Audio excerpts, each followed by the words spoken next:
Every year, thousands of schools are permanently closed, adding up to 13,386 in the last decade. That's a lot. When you hear that number, you might not even think about all of the students, teachers, and administrators that have had to move their lives around because their schools closed. That experience, especially for young, impressionable minds, is hard to comprehend. And when your education can determine whether you're set off on the right path or the wrong one, any disruption to it can be detrimental, especially for young kids. And especially when elementary schools are being closed at a higher rate than any other kind of schools, the effects of school closures are incredibly important to know about. Last November, I found out that the elementary school that I went to was said to be permanently closed at the end of the school year. It made me super sad because that place means a lot to me, but it also got me really interested in this topic of school closures. Then I thought about making this video and I realized I should probably go talk to my old teachers. So I thought instead of throwing a ton of research and numbers at you, I'd go see how school closure actually affects the people inside. But I'm still gonna throw a couple of numbers at you just to validate my points. Okay, let's go. I think I'm gonna be sick. It's all sinking in. The thought of you happy with someone new. I think I'm gonna be sick. It's making me sick. How your good is new and I'm far from it. This is Scenic Elementary School in Grand Junction, Colorado. There are many particular and special things about it. It's old, and when it was built in the mid-20th century, it was made to be an open concept school with a lot of flexibility with literal movable walls. It's built right in a neighborhood, but a big portion of the kids who go to school here don't even live near here. In School District 51, the district that it's in, it's a very sought-after school, and people who don't live in its boundaries send in school of choice applications just so that they can get into this special school. But it's not all of those quirks that make it so special. Really, it's the people. It's like family. I definitely feel like I live here more than I live at home. Scenic is so many other things, but when it comes down to it, everybody is there putting their full hearts into this school. All these kids are my kids. All these teachers are my family. Our motto is work hard, be nice. And that really is like the secret to life. They also have some of the highest test scores in the district and even the state, and they've received tons of awards over the years. But that doesn't mean that people haven't tried to stop this school from existing. Scenic has kind of been on the chopping block for a long time, and I think it's because of the mechanics behind how the school functions. They've been trying to close this school since the day I walked in the door. Miss Grimm used to walk Broadway with a picket sign, and they didn't close us then. And then they tried to close us another time when Mr. Alexander was here. But then the district actually started closing schools. After the 2023 school year, they closed East Middle School. Then the year after, they closed the Fruit 8-9 school. And in November 2024, they recommended 3 schools for closure, all of them elementary. A committee came to this decision after scoring each elementary school in certain categories. The schools that scored the lowest were to be recommended for closure, and Scenic was one of them. All of a sudden, I hear people talking about they're shutting down schools and there's so many on a list. And I'm like, I don't even want to hear it because it's too stressful. Makes my hair fall out. We're a high-performing school, so I think most of us thought it won't be us. We all had ideas of who it might be. Once they released the report on school, we all kind of had that pit in our stomach like, well, it could be us. There was a lot of fear. We knew our building grade was very poor, but it was kind of a back and forth from day to day. Yeah. So Scenic went on the offensive to kind of like get this ball rolling and make sure that it doesn't happen. The Scenic community heard about this, and while they were heartbroken, they immediately got together and tried to stop this closure from happening because they weren't going to go down without a fight. I was called on Wednesday about it. On that Thursday, second grade was walking up the ramp and noticed on the sign out there that it said Scenic Strong. I didn't notice it. The kids are the ones that pointed it out. So that was my first inkling that something was going to happen. It wasn't until after kindergarten was done that I opened my door and there's an entire protest line lined out outside from all the parents saying that they do not want to see it closed. Another District 51 school now confirmed to be a part of the recommended closure, sparking parents and students to protest earlier this evening. A petition was started after news broke that Scenic Elementary might be closing. Many parents with kids enrolled at the school have been quickly adding their signature to share their concerns with a potential future that they say they had no voice or say in. Feels like a slap in the face. We were not given any say in this recommendation. The goal of our school district is student success. This is a place where students are successful. I don't think we should close down. A decision to close the top performing school, whether my child attends here or not, is very questionable. And it makes me super disappointed in those elected officials and pretty angry. Our building received a grade of an F. That was a concern for the district. That was the biggest reason they gave us, was just age of building. We had a lot of parents that work in construction, have money. We have parents who are willing to donate the time and material to get the building up to code, millions of dollars. So, for example, we have a family here who offered to put in lifts on the stairs so that we were ADA compliant. They were willing to do that at no expense to the district. And we had other parents offer to fix other concerns. But those offers were made and not accepted. So that was heartbreaking. I think they could have made that compromise. I'm sure they had their reasons. Yeah. And it's like, if that's the kind of stuff we need to do to keep the building open, why aren't they doing it? Yeah. So to me, there's something further behind. Like, they just don't want the building here. Yeah. Then, on November 19th, 2024, a Board of Education meeting took place, at which the fate of Scenic was to be decided. After an almost 3-hour presentation discussing the schools to be closed, Scenic, Nisley, and Clifton, the floor was opened for public comment. And for more than 4 hours, the public commented. Scenic Elementary is like no other school in this district. Without the support of the teachers of Scenic Elementary, I would not be attending CMU on a full-ride academic scholarship for the nursing program. If we had to do it all over again, I wish we would have started at Scenic because my kid loves it and wants to go to school every day. There is something unique about that school that you guys need to be replicating. When you say the problem that's trying to be solved, which is we have declining enrollment, to hear some of these numbers, you'd think there's not going to be a kid left in Mesa County in 10 years. The neighboring schools are already so close to capacity. Scenic has provided us a culture of support, love, that is embedded in them. That is not taught, that is embedded. Our students are their priority. They were there for our students because they knew that was what our children needed. Scenic is like home and everyone is like family. Please don't take that away from us. I beg you, please don't shut down Scenic Elementary. Dr. Hill and board members, please do not close our school. It was almost midnight when the board voted to close Nisley Elementary, another very important school that is essential for providing meals and being a place to count on for the students that go there. They decided to postpone the decision to close Scenic and Clifton until 2 days later on a Friday. I was like, why even make us wait? Just say it then. Yeah. But then, they just wanted to raise the hope again, which was sad. But even after all the community's efforts, the board made the decision everyone was fearing. Do I have a motion to approve a resolution to close Clifton Elementary and Scenic Elementary schools? Mr. Chavez. Approved. Mrs. Evanson. Yes. Mrs. Heights. Yes. Mr. Jones.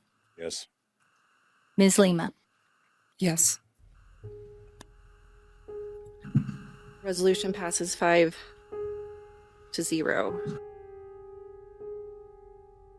I was at the board meeting when they did the final vote. To me, I felt like the board members did listen. Because when they all voted yes to close the school, none of them said the word yes. It was just, yeah. And none of them could look up. So I feel like they did know, they did hear, but they felt like their hands were tied. And so unfortunately, yes, they may have been heard, but nothing came of it.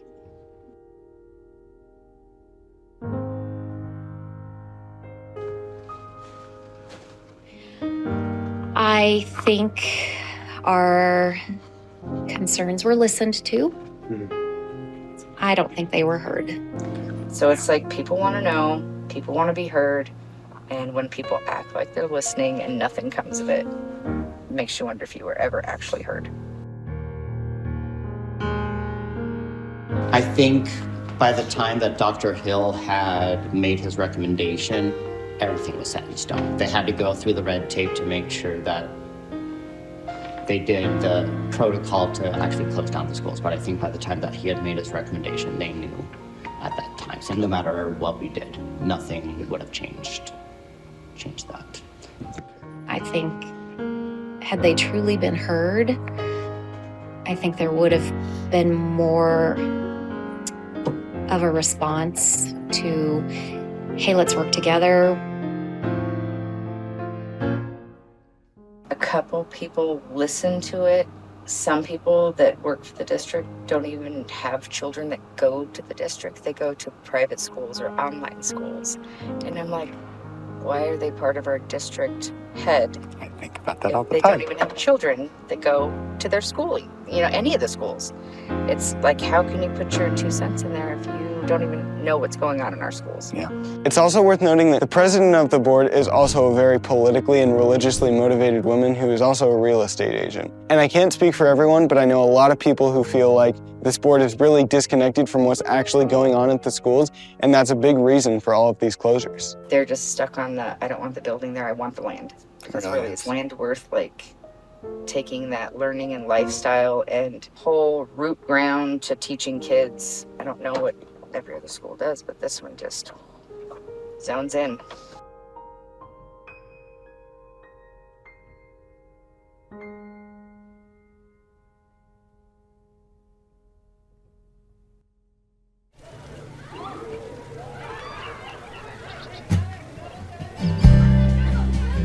When school closure talks happen, we hear a lot about budget, whether there'll be enough money, or if the district is going to drive itself into the ground. Those are obviously important things to talk about. But aside from that, the first consideration in any school closure should be the kids, and research shows that they're incredibly affected by them. A research paper by somebody whose name I'm going to mispronounce from the University of Houston explores this.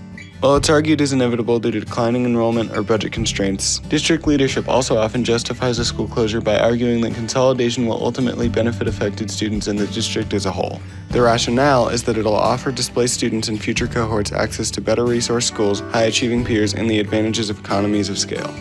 This is something that the district has done. As you can see on their website, it says, operating small schools often limits the ability to offer full-time services, activities, and clubs. Larger student populations help support many programs, ensuring all D51 students have access to high-quality services that they deserve. The thing is that this paper shows that moving kids to a new school after their school has closed can result in significant environmental changes. They have to get used to new school disciplines, requirements, and be separated from their friends, and all of that brings a ton of new problems. Ready for some numbers? Here we go.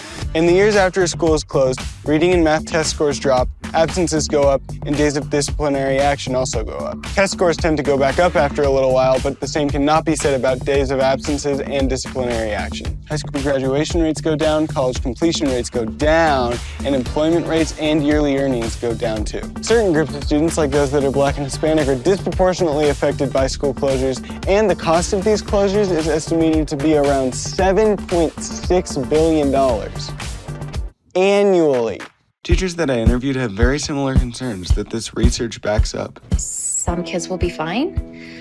Other kids, it will be an adjustment. It's going to be a big change, and everybody handles changes in a different way. So Scenic has always been a very inclusive school. Every year we have kids from different backgrounds, different abilities, whether it be autism or just lower readers, lower academically, and those kids feel so safe and wonderful here.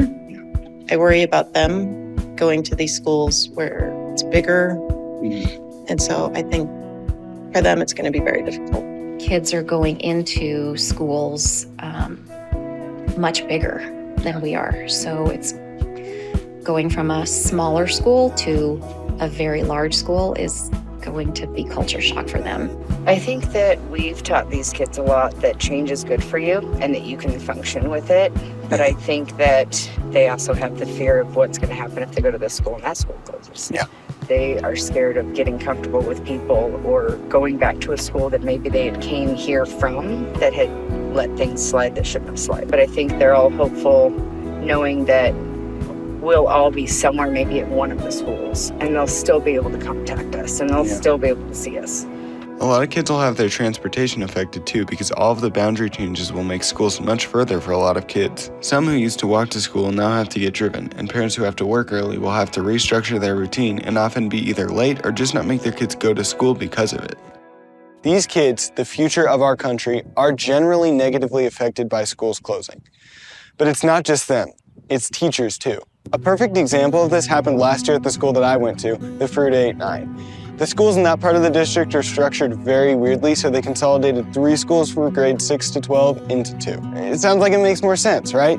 Yeah, it does. But the district kind of said screw you to all of the teachers who were at the 8-9 and gave all of the middle school teachers their same positions for the following year, leaving all of the 8-9 teachers to go job hunting for the rest of the year. That school, well, it had its problems, had some of the best teachers that I've ever had. These teachers, they've been working here a long time, working hard, a lot of dedication to this school, and it's just not right or fair for them. That's news footage from the day we staged a walkout to stand up for the teachers. Students at Fruita 8-9 walked out of classes Friday morning in response to the district's proposed closure at the end of the school year. There are lots of people. I don't know if you can see. We're taking a stand. Literally the whole school. We have to stand up on the top of the thing. I think the district needs to hear our voice as students that we want the education that's fair. I felt it was unfair that the middle school teachers had a guaranteed opportunity to teach at this school and that the 9 teachers did not. My former English teacher from that school, Miss LeCount, gave me this comment for this video. The closure of the 8-9 school was a loss overall for the entire community. It was an oddity from its inception, but one we made work in the best interest of kids. We were always among the highest performing schools in the district, but performance mattered less than a budgetary matrix. The closure was done to us, but never with us. The same can be said about the situation at Scenic. While the district does guarantee most of them a job somewhere next year in the district, it gives no guarantees beyond it. This policy has been the same for all of the closures that have happened in this district, meaning that a history teacher who used to work here might only be able to find a job 40 minutes away as a lunch lady here.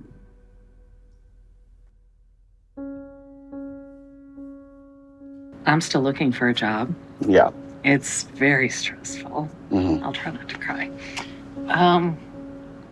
It's been degrading. Depressing. We're having to interview like we're first-year teachers after I've been in the district 25 years now. I've had 4 interviews, and I just felt like either I felt like they went really well and they went with someone else, or I felt like they already had someone in mind. So it was like a double whammy of depression. Yeah, I worked a lot of years to get into a school like Scenic, into kindergarten. Yeah. And it's taking a step back in my career Yeah. that I shouldn't have to do at this point. Yeah. Yeah, seeing the stress. And it was difficult as some teachers were getting jobs and others weren't. And that disappointment of being turned down when they are amazing teachers. But there was only so many positions and so many teachers needing jobs. It has impacted every grown-up in this building because it's been a process of we all had to get resumes ready. We had to get letters of recommendation from people. So it was like starting over again. And then we had to set up interviews and go to interviews. And that was very stressful. All of the stress from having to do these job interviews while still teaching kids has a huge impact, and there are 2 sides to it. In all of this, we're still having to teach.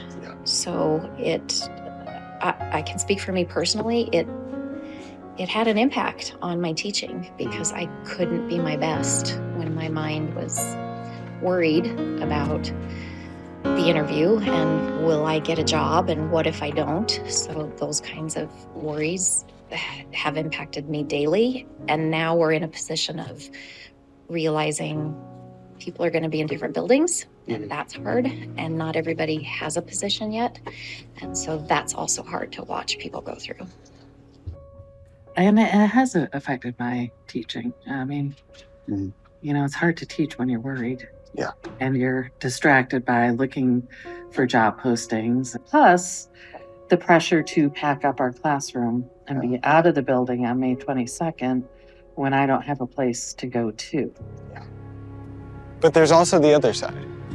I don't know. I think these teachers here are, in a great way, very professional, but also in a terrible way, because inside they are, crying and breaking down and scared, and they have no idea what next year is going to look like.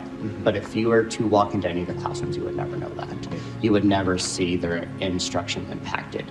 The week after we were told we were closing, I can't remember what I was doing, but I had to go through, the classrooms. And it was like it was any other day.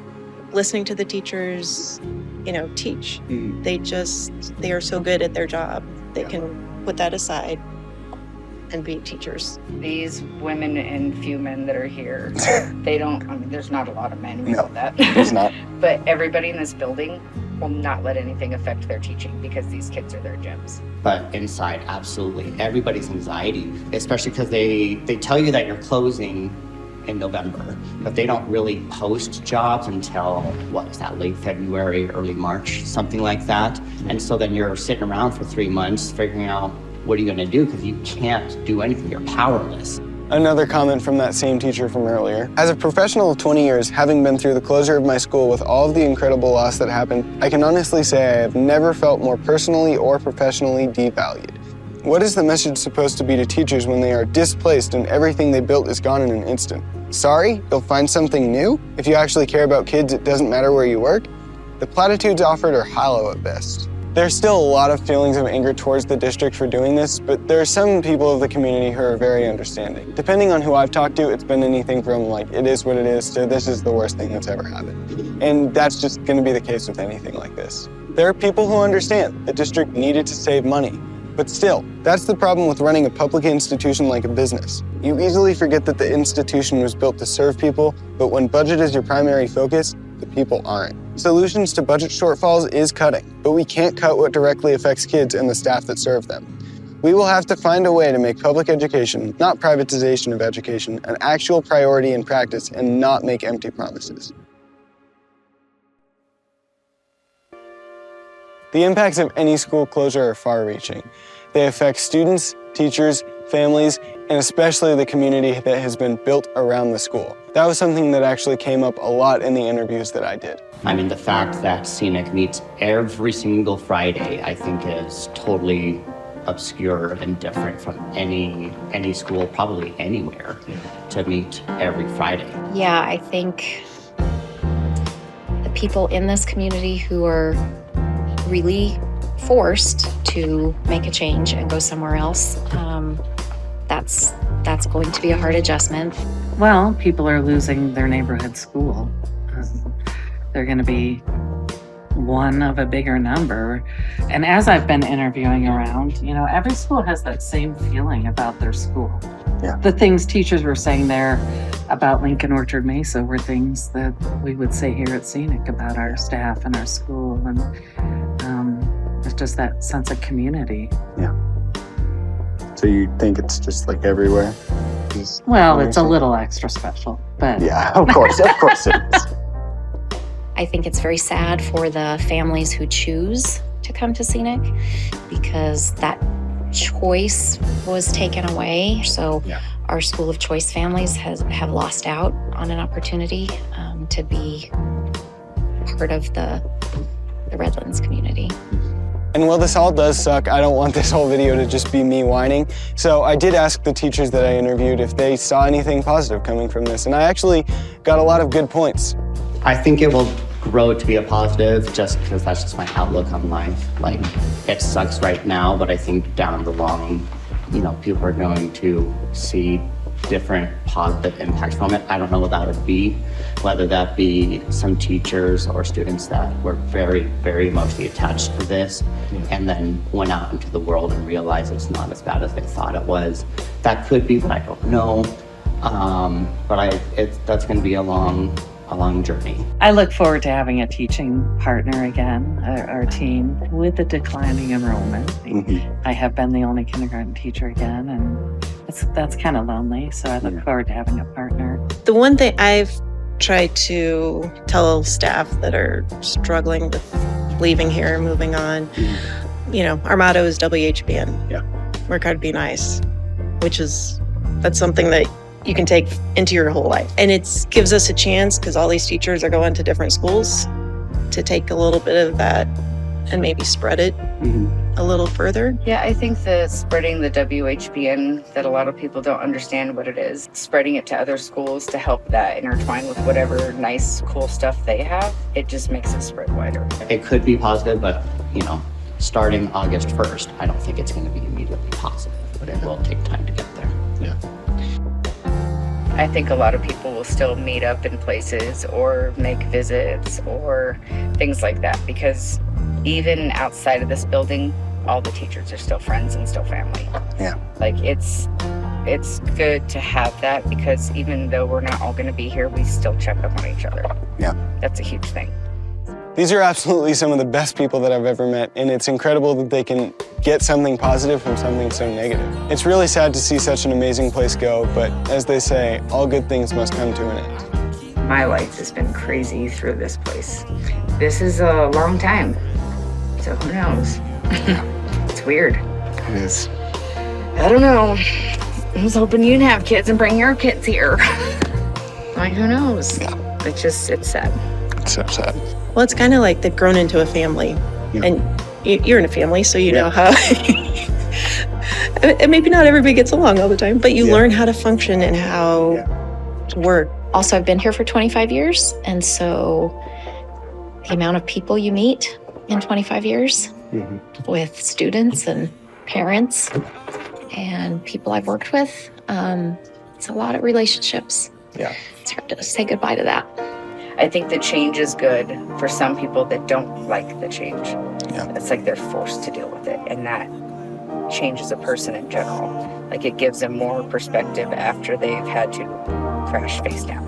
Like, sometimes you really gotta fall to get back up. And if you don't have a choice, you're gonna make it or break yourself. Scenic has so many other things, but when it comes down to it, everybody is there putting their full hearts into this school. Well, you know, our motto is work hard, be nice. I do. And that really is like the secret to life. I mean, if you can work hard and be nice with whatever you do, that's really what it's all about. So that motto is something that means a lot to me, and I've seen the impact it has on kids and how kids take that motto with them. So I'm like, see, everything happens for a reason. It does. It's just, are you gonna take it and choke it down, or are you just gonna let it ride?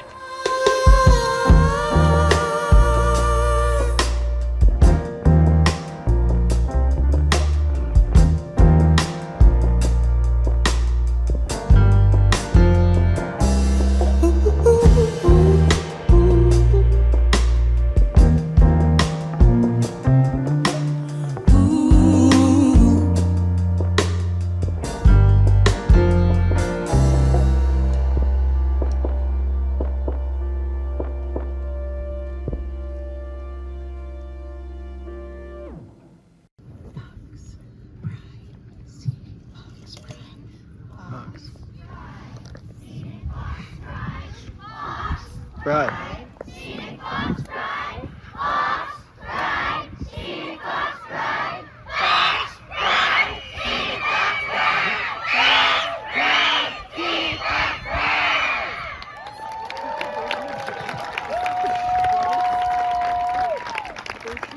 And that is how you say goodbye to an amazing elementary school. Thank